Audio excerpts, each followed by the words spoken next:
পৃথিবী মানুষে ভরে গিয়েছিল, কিন্তু ঈশ্বর তাঁর তৈরি মানুষদের পাপকর্ম দেখে খুব দুঃখ পেয়েছিলেন। তিনি তাদের ধ্বংস করার জন্য মহাপ্লাবন ঘটানোর সিদ্ধান্ত নিলেন।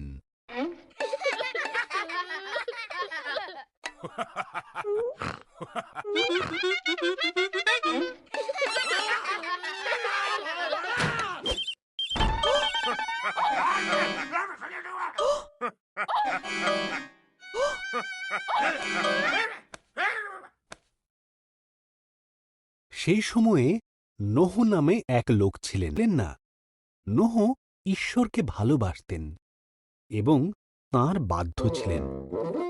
ঈশ্বর নোহ ও তার পরিবারকে মহাপ্লাবন থেকে বাঁচিয়ে রাখার কথা ভাবলেন।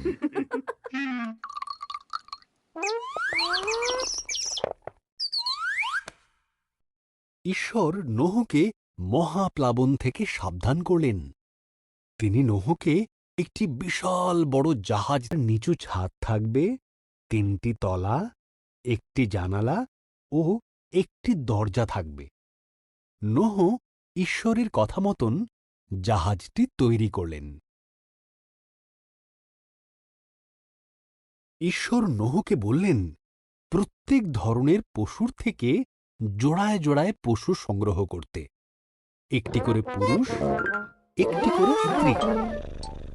এরপর নোহ ও তার পরিবার বাকি পশুদের নিয়ে জাহাজে উঠে পড়লেন। ঈশ্বর জাহাজের দরজা বন্ধ করে দিলেন। 40 দিন 40 রাত ধরে অবিরাম বৃষ্টি হয়েছিল। আকাশ থেকে বৃষ্টি পড়ছিল আর সমুদ্র, হ্রদে জল বেড়ে উঠেছিল। এর ফলে পৃথিবীর উচ্চতম পর্বতগুলিও মহাপ্লাবনে ডুবে গিয়েছিল। এই অবস্থায় নোহ আর তার পরিবার ও অন্যান্য পশুরা জাহাজে নিরাপদে ছিল এবং তাদের জাহাজ মহাপ্লাবনে ভাসছিল। ঈশ্বর এক মুহূর্তের জন্য নোহর কথা ভোলেননি। ঈশ্বর বাতাস পাঠালেন, জলের স্তর নেমে গেল, জাহাজটি আরারত পর্বতে থেমে গেল।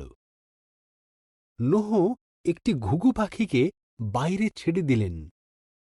যখন পাখিটি আর ফিরল না, তখন তিনি বুঝতে পারলেন পাখিটি এখন নিরাপদে আছে।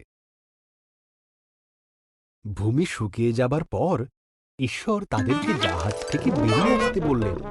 তিনি আকাশে প্রতিজ্ঞাস্বরূপ একটি মেঘধনু বানালেন, এই কারণে যে তিনি আর কখনো পৃথিবীতে মহাপ্লাবন আনবেন না।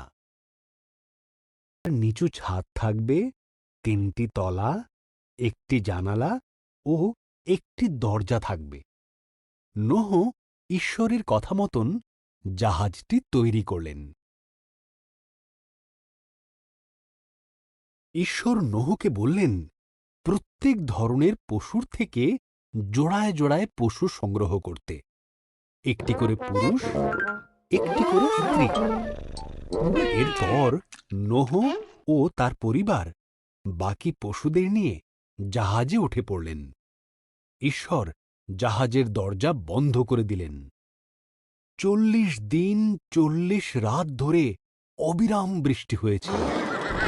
আকাশ থেকে বৃষ্টি পড়ছিল আর সমুদ্র, হ্রদে জল বেড়ে উঠেছিল। এর ফলে পৃথিবীর উচ্চতম পর্বতগুলিও মহাপ্লাবনে ডুবে গিয়েছিল। এই অবস্থায় নোহ আর তার পরিবার ও অন্যান্য পশুরা জাহাজে নিরাপদে ছিল এবং তাদের জাহাজ মহাপ্লাবনে ভাসছিল। ঈশ্বর এক মুহূর্তের জন্য নোহর কথা ভোলেননি। ঈশ্বর বাতাস পাঠালেন, জলের স্তর নেমে গেল, জাহাজটি আরারত পর্বতে থেমে গেল।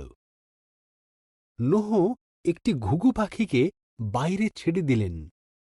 যখন পাখিটি আর ফিরল না, তখন তিনি বুঝতে পারলেন পাখিটি এখন নিরাপদে আছে। ভূমি শুকিয়ে যাবার পর ঈশ্বর তাদেরকে জাহাজ থেকে বেরিয়ে আসতে বললেন। তিনি আকাশে প্রতিজ্ঞাস্বরূপ একটি মেঘধনু বানালেন, এই কারণে যে তিনি আর কখনো পৃথিবীতে মহাপ্লাবন আনবেন না। নিচু ছাদ থাকবে, ৩টি তলা, একটি জানালা ও একটি দরজা থাকবে। নোহ ঈশ্বরের কথা মতন জাহাজটি তৈরি করলেন। ঈশ্বর নোহকে বললেন, প্রত্যেক ধরনের পশুর থেকে জোড়ায় জোড়ায় পশু সংগ্রহ করতে, একটি করে পুরুষ, একটি করে স্ত্রী। এরপর নোহ ও তার পরিবার বাকি পশুদের নিয়ে জাহাজে উঠে পড়লেন। ঈশ্বর জাহাজের দরজা বন্ধ করে দিলেন। ৪০ দিন ৪০ রাত ধরে অবিরাম বৃষ্টি হয়েছিল। আকাশ থেকে বৃষ্টি পড়ছিল আর সমুদ্র, হ্রদে জল বেড়ে উঠেছিল। এর ফলে পৃথিবীর উচ্চতম পর্বতগুলিও মহাপ্লাবনে ডুবে গিয়েছিল। এই অবস্থায় নোহ আর তার পরিবার ও অন্যান্য পশুরা জাহাজে নিরাপদে ছিল এবং তাদের জাহাজ মহাপ্লাবনে ভাসছিল। ঈশ্বর এক মুহূর্তের জন্য নোহর কথা ভোলেননি। ঈশ্বর বাতাস পাঠালেন, জলের স্তর নেমে গেল, জাহাজটি আরারত পর্বতে থেমে গেল। নোহ একটি ঘুঘু পাখিকে বাইরে ছেড়ে দিলেন। যখন পাখিটি আর ফিরল না, তখন তিনি বুঝতে পারলেন পাখিটি এখন নিরাপদে আছে।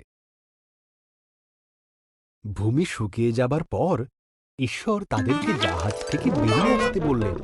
তিনি আকাশে প্রতিজ্ঞাস্বরূপ একটি মেঘধনু বানালেন, এই কারণে যে তিনি আর কখনো পৃথিবীতে মহাপ্লাবন আনবেন না।